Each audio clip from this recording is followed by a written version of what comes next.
आज देश का किसान न सिर्फ आंदोलित है लेकिन भयभीत भी है, अपने भविष्य की चिंता करता है। हमारे बच्चे पोतों का पालन पोषण कैसे होगा, इस बात की चिंता करता है। और केंद्र की सरकार के लोग जो वार्ता करते किसानों से, कई दौर की वार्ता हो रही है। ऐसा कौन सा जटिल विषय है जिसको सरकार सुलझा नहीं सकती? आपको सिर्फ ये कहना है कि किसान के हित में हम एमएसपी का ये कानून का प्रावधान जोड़ रहे हैं और तीनों कानूनों को वापस लो।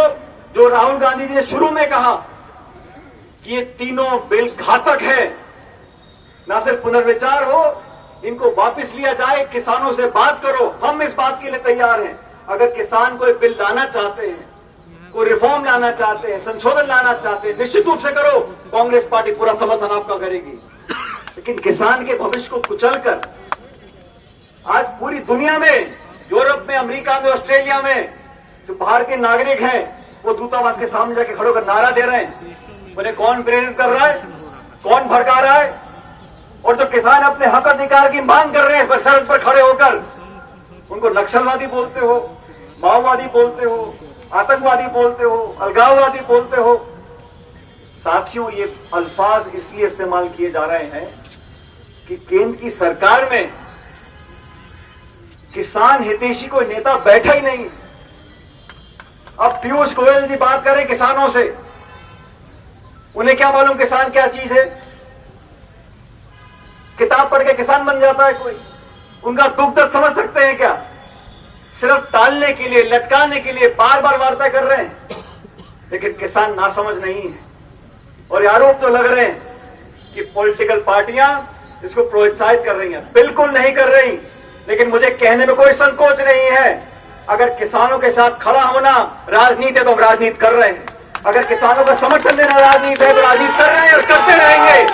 लेकिन किसानों के नाम पर आपने जो ये षड्यंत्र रचा है, और केंद्र की सरकार को समझना चाहिए कि सरकार अगर कुछ निर्णय वापस लेती है तो कोई हार नहीं है, कोई लज्जा वाली बात नहीं है। रास्ता ठीक करना, संशोधन करना, रोल बैक कर लेना, कानून वापस ले लेना, माफी मांग लेना, यह नेता का कद बढ़ाता है। हम धन्यवाद करेंगे केंद्र सरकार का अगर वापस लेते हैं वो, लेकिन लेने वाले इसलिए नहीं है क्योंकि जिद अड़ गई है कि मैंने जो सोच लिया वो बिल्कुल सही है। अरे राजस्थान का किसान जो 6 बोरी अनाज पैदा करता है वो चंडीगढ़ जाएगा, दिल्ली जाएगा, बंबई जाएगा, और प्रावधान ये दिया है अगर उसका पैसा उसको नहीं देगा व्यापारी तो एसडीएम से बात करो। अब एसडीएम कलेक्टर को हर 2 बीघे के किसान की चिंता होगी जो किसी और प्रदेश से आया हुआ है। कोर्ट कचहरी आप जा नहीं सकते, कानून से आपके हाथ बांध दिए। और मैं समझता हूं आने वाले समय में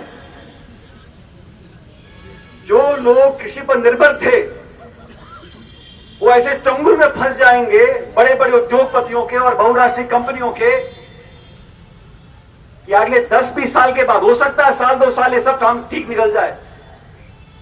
लेकिन जिस प्रकार से इन्होंने एयर इंडिया हो, बीएसएनएल हो, पीएसयू हो, कोल इंडिया हो, रेलवे हो, हर चीज का निजीकरण करना। आप जब विपक्ष में थे तो खूब नारा देते थे स्वदेशी का। आज सब चीजों को आप गिरवी रख रहे हो, बेच रहे हो। आप जीएसटी का विरोध करते थे, आज उसकी वकालत करते हो। आप नरेगा पर मजाक उड़ाते थे, संसद में प्रधानमंत्री ने बोला ये नरेगा का कानून है, इतिहास का खंडर बनेगा। आप सब जानते हो ये कोरोना काल में तो चरमरा गई थी। इस नरेगा ने राजस्थान और देश का पालन पोषण किया है। सोनिया गांधी जी ने निर्माण किया था उस कानून का, मनमोहन सिंह जी ने किया था। कैसे दोगले लोग हैं।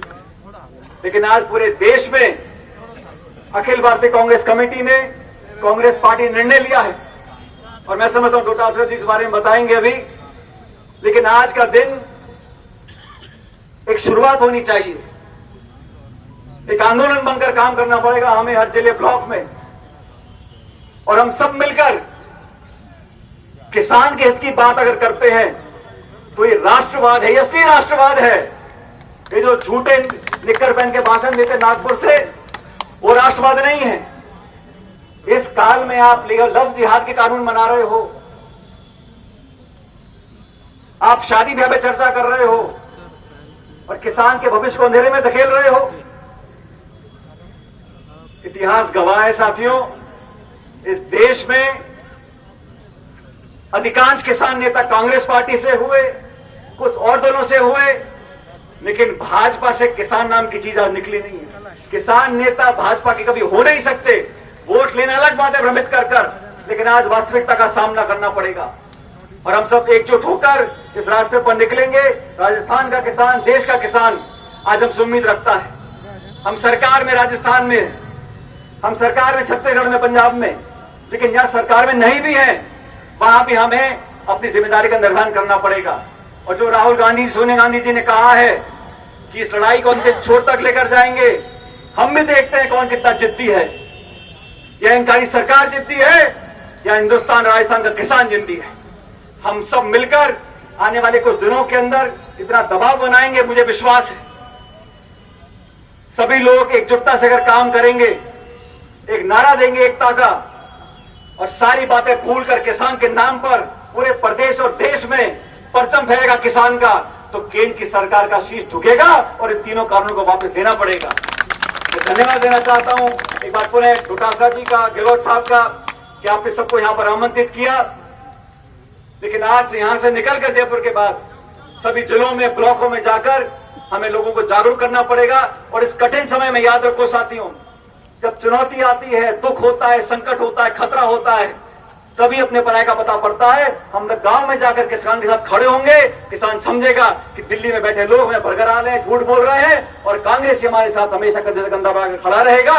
आज आप सब यहां पर आए, मैं आपका धन्यवाद देना चाहता हूं और उम्मीद करता हूं कि हम लोगों ने जो संकल्प लिया है, जिस रास्ते पर निकले हैं, उसमें जीत किसान की होगी, जीत आप सब लोगों की होगी। बहुत बहुत धन्यवाद। जय हिंद, राम राम साहब। नमस्कार, मैं हूं मानक गुप्ता।